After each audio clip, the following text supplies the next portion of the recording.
Bonjour à tous et bienvenue dans cette nouvelle vidéo. J'espère que vous allez bien. Je suis ravie de vous retrouver pour commencer nos challenges de cet été. Je me suis un petit peu décalée pour laisser la place de mettre des speed painting quelque part par là. Donc, nous sommes normalement le premier jour des grandes vacances. J'espère que ça va bien se passer pour vous, que vous n'allez pas trop souffrir de la chaleur, que vous allez passer un bon été et bon courage à tous ceux qui travaillent. Pour ma part, j'ai décidé de me challenger pendant cet été, comme ça vous allez avoir un petit peu de la compagnie pour cet été si vous ne savez pas trop quoi faire. Vous pouvez participer avec moi, bien sûr, vous êtes la bienvenue. Et n'oubliez pas que si vous ne voulez pas tout faire ou si vous voulez faire juste un thème ou réarranger le challenge à votre sauce, vous pouvez tout à fait. Hein. Vous faites comme vous voulez. L'idée, c'est que vous avez un prétexte, une bonne excuse pour dessiner. Si vous cherchez quelque chose à faire, voilà, c'est là. Mais évidemment, vous faites bien comme vous le sentez. Pour ma part, j'ai décidé de commencer cet été avec le Calmetober de Clixis, qui est une artiste que j'aime beaucoup. Je l'ai découvert il n'y a pas très longtemps. C'est une artiste lettonne, mais qui est basée au Royaume-Uni. Et je pense que ça se ressent pas mal dans son travail, cette vibe très Highland, contrée verdoyante, animaux très présents. C'est quelque chose qu'on a beaucoup dans le folklore écossais, anglais et tout, et ça se ressent dans son travail. Et c'est un point commun avec mon travail, même si moi je suis beaucoup plus fantasy. On a ce côté très nature et animaux dans chacune dans notre travail. Du coup, quand j'ai découvert sa liste, elle m'a beaucoup plu. J'aime bien aussi le fait qu'elle ait choisi de travailler seulement un jour sur deux, parce que tous les jours, franchement, même pour quelqu'un dont c'est le métier, c'est difficile hein, de trouver le temps de faire une illustration cohérente sur un thème imposé tous les jours. Je suis assez d'accord pour dire que c'est assez compliqué. Déjà le mois d'octobre, je trouve que c'est pas un mois très facile, mais alors en plus un challenge vraiment à ce point difficile. Je comprends qu'il y ait beaucoup de gens qui ne veulent pas le faire ou qui abandonnent et après ils sont déçus d'avoir abandonné, mais c'est parce que la barre elle est déjà un peu trop haut, je pense. Donc elle a décidé de faire un jour sur deux et c'est déjà pas mal. Vraiment réussir une illustration un jour sur deux, c'est... même un illustrateur professionnel, il n'a pas un tel rythme. Hein, donc vraiment, c'est déjà très bien. Si vous réussissez à faire ça, chapeau. Donc ça, c'est une des raisons pour laquelle j'ai décidé de faire cette liste-là. Mais aussi, évidemment, les thèmes me parlent beaucoup. Et même si j'étais pas là pour le faire au mois d'octobre dernier, puisque j'en avais pas connaissance, il n'y a rien qui m'empêche de le faire à un autre moment. Donc j'ai décidé que ce serait pour cet été. Je ne sais pas encore si je ferai sa version Inktober de cette année, donc son Calmetober de 2023, mais on verra. Pourquoi pas, si je peux à ce moment-là, probablement que je participerai. Et sinon, je ferai comme j'ai fait là, je le mettrai à un moment où c'est un peu plus adapté pour moi. Ça faisait un petit moment que je n'avais pas participé à des challenges dessins, donc c'est bien. Je pense que ça va me faire un bon petit exercice. Notamment, j'ai décidé de m'imposer certaines choses parce que, en vrai, pour moi, dessiner tous les jours, c'est déjà ce que je fais. Et les thèmes sont déjà très proches de mon univers, donc ils sont pas, en soi, ils sont pas révolutionnaires pour moi. Donc j'ai décidé de corser un petit peu et entre autres choses, j'aimerais beaucoup travailler sur la composition parce que, vous le savez, j'ai cette énorme... Mon nouveau sketchbook, c'est cet énorme carnet qui est donc proche d'un A3. Et l'avantage, c'est qu'il y a tellement de place que du coup, pourquoi diable la couleur a-t-elle changé? Je ne sais pas. Ah voilà. C'était bizarre. Bref. Et du coup, j'ai la possibilité de vraiment composer comme je veux. Alors, je pourrais faire des illustrations A3 à chaque fois, mais c'est pas trop le but. Surtout en 2 jours, ça me paraît un peu limite. Mais au contraire, mon idée, c'est d'essayer de composer et de changer les formes de mes différentes illustrations pendant tout le mois. Donc, j'ai commencé avec ce bonhomme. Hop là, ce bonhomme.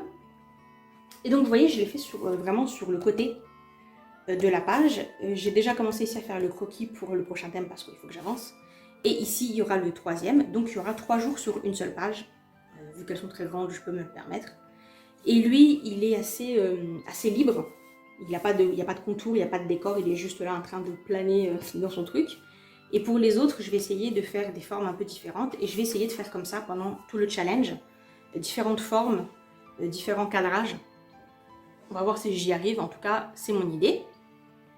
Et pour ce premier thème, nous avions pour sujet le renard. J'ai décidé de faire un personnage, je crois qu'on peut dire que c'est un OC, puisque c'est un personnage que j'ai depuis pas mal de temps, depuis quelques années, on le trouve un peu dans mes sketchbooks, c'est cette espèce de dragon renard. Et donc, j'ai décidé de le mettre en scène là. J'ai fait quelques croquis où j'ai testé différentes positions. D'ailleurs, on les voit ici. Derrière, après j'ai collé le sticker de Calmtober, mais on voit en haut, j'avais testé différentes positions pour le renard.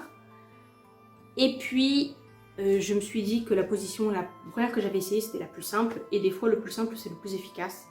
J'avais fait des formes aussi plus alambiquées où il faisait des tournées comme ça sur lui-même, un peu en mode serpent. Mais finalement, je trouvais que ça rendait l'image un peu confuse. Et je voulais aussi laisser la place pour les autres images à côté. Du coup, je me suis dit non, tu vas partir sur le plus simple, ça ira très bien. Et je l'ai réalisé à l'encre, à l'aquarelle et en crayon de couleur. Et à la fin, j'ai mis quelques petits éclats blancs avec un Posca. C'est bien, ça m'a poussé à travailler avec différents matériels. Et notamment les encres. C'est les fameuses encres qu'on a testées quand j'ai reçu le carnet. Je vous ai présenté des encres que j'ai commandées chez AliExpress, qui sont des encres duochrome. Et là, j'ai utilisé la couleur la plus chaude que j'avais.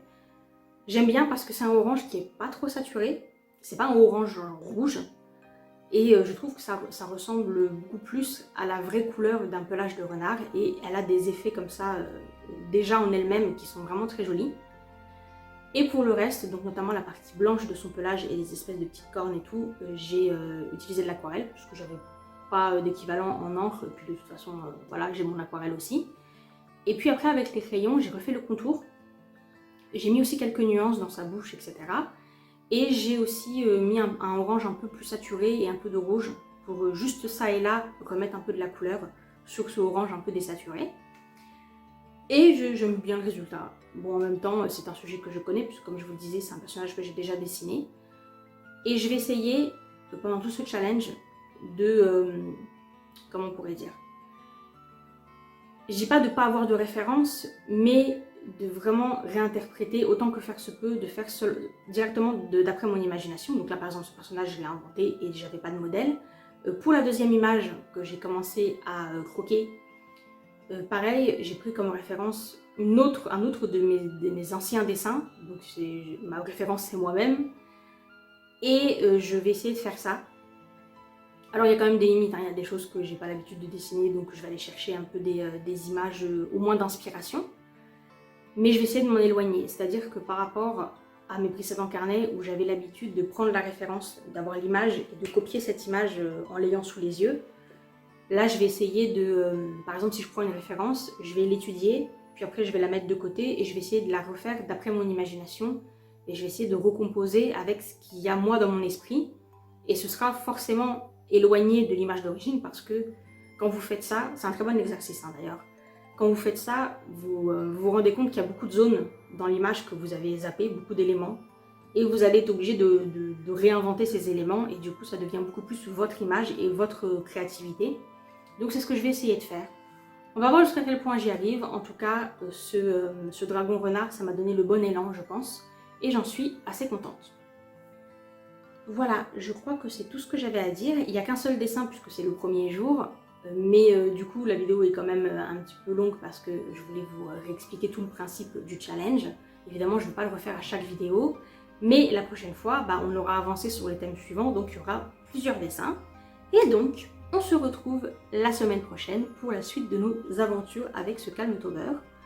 N'hésitez pas à me contacter, à me laisser un commentaire ou à me taguer sur Instagram ou quoi. Si jamais vous participez vous aussi, ça me ferait vraiment plaisir de voir votre travail. Et bien sûr, je vous invite à aller suivre et soutenir Crixis, qui est une très bonne artiste. Elle a des vidéos pépites sur YouTube. C'est en anglais, mais bon, ça ne vous empêche pas de profiter des dessins et de toute l'esthétique qui est vraiment très agréable. Sur ce, je vous remercie d'avoir regardé la vidéo. J'espère que vous avez passé un bon moment. J'espère que vous aimez mon dragon renard. Je vous dis à très bientôt. Et d'ici là, portez-vous bien.